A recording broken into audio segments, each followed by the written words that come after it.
Shalom. Shalom. Puji Tuhan, di hari yang penuh berkat di pagi hari ini kembali kita berjumpa dalam kasih dan anugerahnya Tuhan. Kita bersyukur kita masih boleh bernafas, kita masih menikmati berkat anugerahnya Tuhan. Puji Tuhan.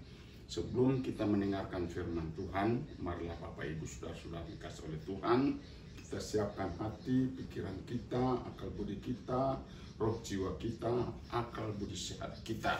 Itu sebab mari supaya firman Allah yang kita akan mendengar, yang kita akan terima, itu boleh tertanam dalam hati dan jiwa kita, karena kita penuh dengan segala keseriusan untuk menangkap firman Tuhan. Nah, untuk itu, saudara-saudara dimanapun kita berada, mari kita tunduk kepala, kita akan berdoa mohon pimpinan pertolongan kuasa Roh Kudus. Ya Bapa kami yang di surga, di dalam nama Bapa, Anak dan Roh Kudus, dalam Yesus Kristus Tuhan Juru Selamat kami. Hati kami sangat bersyukur dan berlimpah terima kasih untuk waktu yang sangat indah dan mulia ini. Kami kembali akan Tuhan merenungkan firman Allah, karena firman itu adalah mengandung hidup kekal selama-lamanya. Itu sebab Tuhan, biarlah hati jiwa dan roh kami boleh dapat Tuhan terpusat kepada firman-Mu, terfokus kepada kebenaran-Mu. Segala pekerjaan iblis apapun bentuknya, kami tolak singkirkan dalam nama Yesus Kristus. Terima kasih Bapa, biarlah pengurapan turun atas kami hamba-Mu, semua kami yang mendengar, sehingga kami boleh Tuhan merasakan hadirat-Mu melalui firman Allah. Dalam nama Bapa, Anak dan Roh Kudus, dalam nama Yesus Kristus, kami siap mendengar firman-Mu. Haleluya, amin.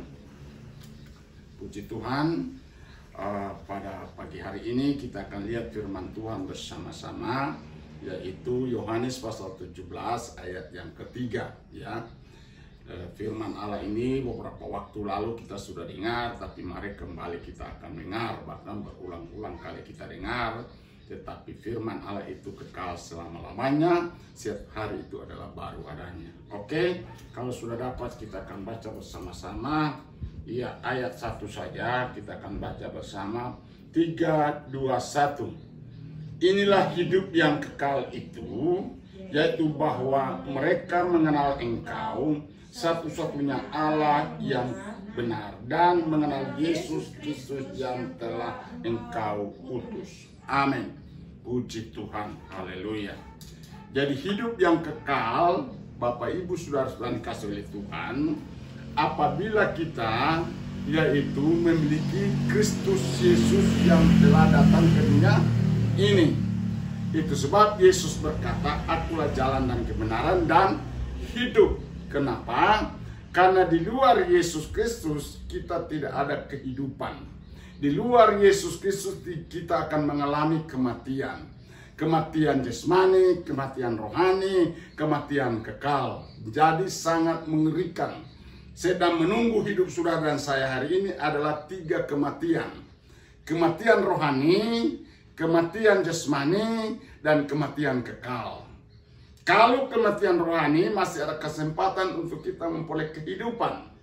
Tetapi kalau kita mengalami kematian jasmani dan hidup di luar Tuhan, hidup tidak di dalam Yesus Kristus, hidup dalam ketidakpercayaan kepada Yesus Kristus, tidak menerima Yesus sebagai Tuhan dan Juru Selamatnya, ya, maka saudara siap sedialah, saudara akan hidup di dalam yaitu kematian kekal selama-lamanya. Karena Yesus berkata, berbahagialah mereka yang mati bersama Yesus, karena mereka akan memperoleh hidup kekal selama-lamanya. Itu sebab saudara, inilah hidup yang kekal itu, dikatakan ayat 3, inilah hidup yang kekal itu, yaitu bahwa mereka mengenal yaitu Engkau, ya, satu-satunya Allah yang benar, dan mengenal yang Yesus Kristus yang telah Engkau utus. Jadi Bapak Ibu Saudara-saudara kasih oleh Tuhan, sekali lagi di kolong langit ini tidak ada nama yang di dalamnya menjamin untuk hidup kekal selama-lamanya. Amin. Hanya di dalam Yesus Kristus Tuhan, ya. Kisah Rasul pasal 4 ayat 12 berkata, hanya di dalam Yesus Kristus ada jalan keselamatan. Amin. Itu sebab Alkitab berkata, setiap orang berseru kepada nama Tuhan akan diselamatkan. Bagaimana mereka bisa berseru kalau mereka tidak percaya? Bagaimana mereka bisa percaya kepada Dia kalau mereka tidak pernah mendengar tentang Dia? Bagaimana mereka bisa mendengar tentang Dia kalau tidak ada yang memberitakan? Bagaimana mereka bisa memberitakan kalau tidak ada yang mengutus? Alkitab berkata bahwa betapa indahnya yaitu mereka yang membawa kabar baik itu. Itu sebab saudara-saudara yang dikasihi oleh Tuhan, yang diberitakan dan mengutus dan pemberita itu adalah satu paket daripada Tuhan. Itu sebab mari Bapak Ibu Saudara, dukunglah pelayanan di kolong langit ini dengan yaitu dana saudara, dengan uang saudara, bahkan tenaga saudara, bahkan pikiran saudara, untuk yaitu memberikan yaitu jalan untuk supaya berita Injil itu sampai ke ujung dunia. Alkitab katakan, ya aku tidak malu mengaku Injil itu, karena Injil itu adalah kekuatan Allah, dan ya Injil itu yang akan menyelamatkan setiap orang yang percaya. Itu sebab Bapak Ibu Saudara-saudara kasih oleh Tuhan, kami tidak bosan-bosan setiap saat untuk dapat memberikan yaitu pemberitaan firman Allah. Kenapa? Kalau firman Allah itu tidak diberitakan, maka firman Allah itu akan yaitu menjadi yaitu musuh bagi mereka yang tidak percaya. Tapi apabila firman Allah itu diberitakan, maka firman itu menjadi sahabat bagi orang yang percaya. Ada amin. Yesus berkata, aku tidak memanggil kamu lagi hamba, tapi aku akan menyebut kamu sahabat-sahabatku. Ada amin. Amin. Itu sebab sudah dikasih oleh Tuhan betapa mulianya. Jadi persoalan yang mengenai hidup kekal itu harus direbut. Kalau kita tidak merebut hidup kekal itu, untuk apa kita hidup di kolong langit ini? Pada akhirnya kita akan masuk kepada yaitu kebinasaan kekal selama-lamanya. Itu sebab Bapak Ibu Saudara-saudara yang kasih oleh Tuhan, jadi poin pertama, sudah dikasih oleh Tuhan, saudara harus betul-betul memiliki kepastian bahwa saudara sudah ada di dalam kehidupan kekal selama-lamanya. Itu poin pertama. Nah, poin yang kedua, saudara, kenapa kita memperoleh hidup kekal selama-lamanya? Karena kita mengenal yaitu Yesus Kristus sebagai juru selamat umat manusia. Katakan mengenal Yesus. Mengenal Yesus. Saudara-saudara yang kasih oleh Tuhan, kenapa kita harus mengenal Yesus? Karena Yesus berkata, suatu saat Dia akan berkata, aku tidak kenal engkau. Hai engkau pembuat kejahatan. Hanya dengan sudah dikasih oleh Tuhan, kita tidak percaya, tidak mengenal Yesus, kita disebut orang yang jahat. Di kolong langit ini tidak ada satupun manusia yang tidak berdosa. Semua telah jatuh dalam dosa. Sejak dari Adam dan Hawa, yaitu telah menjual, telah menyerahkan hak istimewa yang Allah berikan kepada manusia, yaitu menguasai dunia dan memimpin dunia. Dan sudah dikasih oleh Tuhan, ketika dia jatuh dalam dosa, maka dunia ini diserahkan kepada kuasa si setan. Sejak itulah sudah dikasih oleh Tuhan, manusia tidak ada satupun yang tidak berdosa. Nah, untuk itulah Yesus datang ke dunia ini, supaya saudara kenal, bukan hanya mengenal, tapi saudara harus terima Dia, karena Dialah satu-satunya juru selamat yang mengasihi dunia, untuk yaitu menebus segala dosa-dosa yang tidak bisa kita bayar. Sebab kita harus bersyukur, berterima kasih. Kenapa? Karena Yesus boleh datang ke dunia ini, bukannya hanya mengenal saudara, tapi saudara harus mengenal Dia.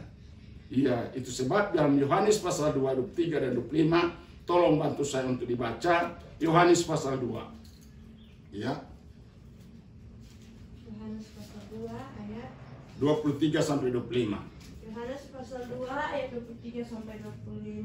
Bagaimana? Tuhan, dan sementara ia di Yerusalem selama hari raya Paskah, Banyak orang percaya dalam namanya karena mereka telah melihat tanda-tanda yang diadakannya. Tetapi Yesus sendiri tidak mempercayakan dirinya kepada mereka karena ia mengenal mereka semua.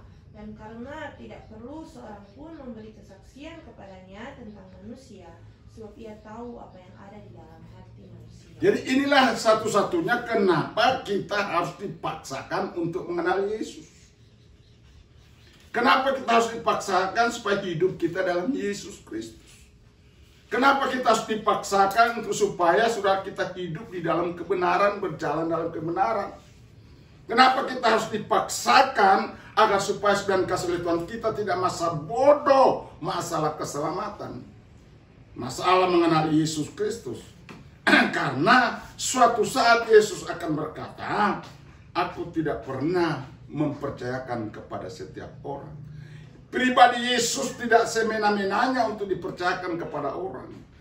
Hanya orang yang model bagaimana yang akan dipercayakan oleh Yesus hidupnya. Itu hanya orang yang mau hidup bergaul dengan Tuhan Yesus. Amin.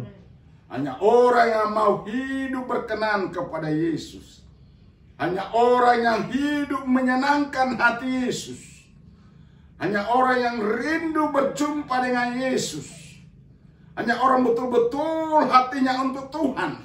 Kalau ibadah sambil dengar firman, jalan ke sana kemari, ya saudara, bagaimana Tuhan mau melihat kejujuran dan ketulusan, keikhlasan kita. Mari saudara kita beribadah dengan tulus dan ikhlas kepada Tuhan. Karena yang mengenal pribadi kita bukan pendeta Hengki. Yang mengenal pribadi kita bukan siapapun, bukan pendeta-pendeta yang besar. Iya, karena punya gereja besar, punya jemaat besar, sehingga disebut pendeta besar. Ya, sehingga manusia sudah dikasih oleh Tuhan terjebak dalam, yaitu mengkultuskan manusia. Sudah tidak lagi mengkultuskan Allah, tapi mengkultuskan manusia. Sehingga saudara itulah menyebabkan Tuhan kenal setiap hati manusia. Sebab saya mengajarkan supaya mari kita agungkan Yesus. Mari kita kultuskan Tuhan Yesus. Seberapapun kita beribadah, mau 2 orang, mau ribuan orang, mau ratusan orang, mari kita tunjukkan hati kita kepada Yesus supaya kita ini betul-betul mengasihi Tuhan. Jangan karena sudah kasih oleh Tuhan ada cowok di samping, ada orang tertentu, iya jadi jemaat-jemaat udang di balik batu. Gereja di tempat jadikan politik. Gereja dijadikan tempat cari pacar, cari jodoh. Saudara, sehingga hati kita tidak jujur. Hati kita tidak tulus kepada Tuhan. Gereja itu, ibadah itu bukan tempat itu. Saudara kasih Tuhan, gereja adalah tempat di mana kita mau bersekutu dengan Tuhan. Gereja di mana kita akan mau, yaitu memberi diri. Mau dikenal oleh Tuhan, bukan dikenal oleh orang. Mau dikenal oleh Tuhan, mau dipercayakan oleh Tuhan.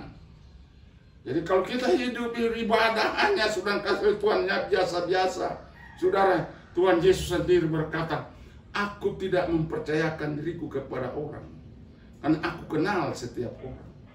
Tidak usah bersaksi tentang manusia, tentang dirinya, karena Yesus tahu hati manusia. Nah, kalau hati kita saudara bercabang, hati kita tidak tulus, hati kita tidak sedang kasih oleh Tuhan murni kepada Tuhan, bagaimana ibadah kita mau diperkenan kepada Tuhan? Kalau kita berkata di sini bahwa dan sementara ia di Yerusalem selama hari raya Paskah, banyak orang percaya dalam namanya, karena mereka telah melihat tanda-tanda yang diadakannya. Tapi Yesus sendiri tidak mempercayakan dirinya kepada mereka, karena ia mengenal mereka semua. Saudara-saudara kasih Tuhan, Kristen kita bukan Kristen karena mujizat.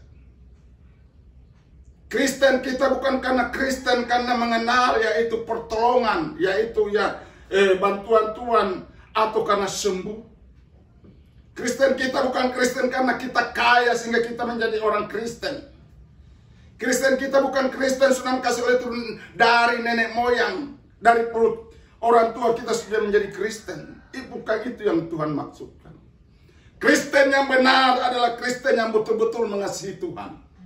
Kristen yang benar betul-betul dikenal oleh Yesus dalam hatinya. Amin. Apakah dia itu betul-betul yaitu mengasihi Tuhan? Karena tidak sedikit orang Kristen hari ini terjebak di dalam suatu sunankas kepercayaan yang salah, yang palsu. Kalau ada mujizat, kalau ada tanda-tanda ajaib, semua berkerumun ke sana. Sehingga sunankas oleh Tuhan, mereka berkerumun, mereka berkumpul, beribadah karena berkat. Sehingga ada teologi kemakmuran, ada teologi mujizat, ada teologi karena kesembuhan, ada teologi karena diberkati. Sedangkan teologi yang demikian akan tidak membawa kita berjumpa dengan Yesus. Kesembuhan itu hanya pancingan, hanya istilah orang Manado bilang nunai, supaya orang bisa mengenal Yesus. Bukan karena kita sembuh, kita selamat. Bukan karena kita yaitu diberkati dengan kaya raya uang banyak kalau kita selamat. Apa gunanya kita memiliki isi dunia ini kalau jiwa kita binasa? Kita diberkati oleh Tuhan tapi hati kita tidak tulus kepada Tuhan. Kita yaitu sehat tetapi tidak tulus kepada Tuhan. Ini tidak ada guna sama sekali. Ini tidak benar di hadapan Tuhan. Yang benar adalah saudara dikasih oleh Tuhan, hidup sungguh-sungguh dengan Tuhan. Hidup betul-betul memperkenalkan diri kita kepada Tuhan. Bahwa kita ini mengasihi Tuhan. Bahwa kita ini betul-betul mengasihi Yesus. Dan itu yang Yesus kenal. Jadi bukan kita menjadi orang terkenal. Tidak usah kita menjadi orang terkenal. Orang termasuk. Iya. Jadi istilah konten yaitu apa namanya? Ya, apa ya? Viral. Viral. Haleluya. Viral di dunia ini. Jutaan orang like karena ketawa-ketawa. Oleh karena ya menyenangkan hati. Tapi kalau kebenaran Allah disampaikan, kebenaran Allah betul-betul daripada Tuhan, telinga gatal mendengar. Ya. Kalau khotbah mulai menyinggung dosa, khotbah mulai menyinggung perasaannya, hidup sudah tidak tenang. Pantatnya kayak akan ada yaitu apa? Kado, gatal. Tidak setia duduk kepada Tuhan. Bapak Ibu sudah dikasih oleh Tuhan, firman Tuhan ini sangat keras. Iya. Alkitab katakan tidak sedikit orang hanya kagum karena mujizat. Tidak sedikit orang Kristen kagum karena sudah dikasih oleh Tuhan, karena dia diberkati. Kalau kita diberkati, hidup dalam pertobatan, hidup betul-betul mengasihi Tuhan, itu puji Tuhan. Kalau kita sembuh, kita mengalami mujizat daripada Tuhan, iya puji Tuhan. Kalau hati kita betul-betul mengasihi Tuhan, itu puji Tuhan. Karena sudah dikasih oleh Tuhan, sekali lagi, mujizat itu hanya sebagai tanda. Kesembuhan itu hanya sebagai tanda. Orang Kristen, Yesus berkata, bukan kamu yang memilih aku, tapi akulah yang memilih kamu. Amin. Dan menetapkan kamu supaya kamu pergi menghasilkan buah pertobatan, buah-buah kasih, buah-buah roh. Itu harus ada dalam hidup kita. Jadi saudara-saudara kasih oleh Tuhan, sekali lagi nilai itu ada di dalam kekuasaan Tuhan. Menilai saudara sungguh-sungguh kepada Tuhan, bukan manusia, bukan pendeta, bukan guru besar, bukan seorang teolog, bukan. Yang menilai saudara dan saya untuk hidup kekal selama-lamanya adalah Yesus sendiri. Yesus sendiri.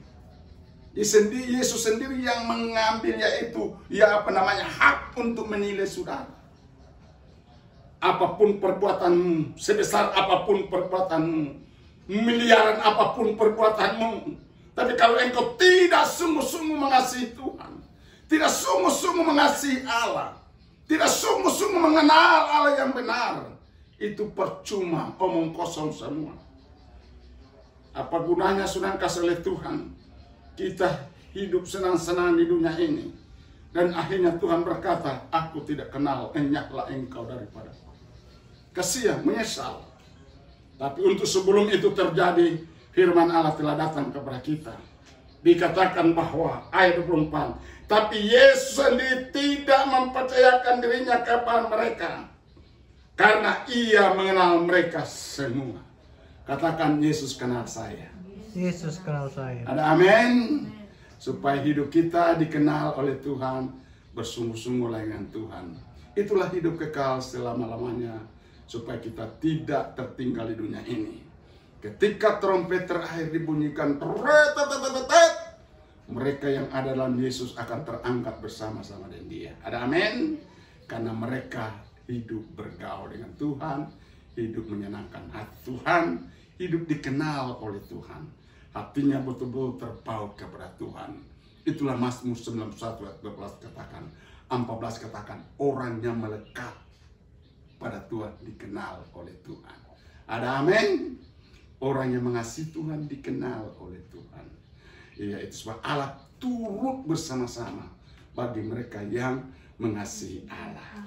Luar biasa, hebat firman Tuhan pada hari ini. Kiranya membawa kita kepada kesukaan, kebenaran untuk kekal selama-lamanya. Amin. Tuhan memberkati kita. Kita berdoa, kita menyembah Tuhan. Haleluya. Besar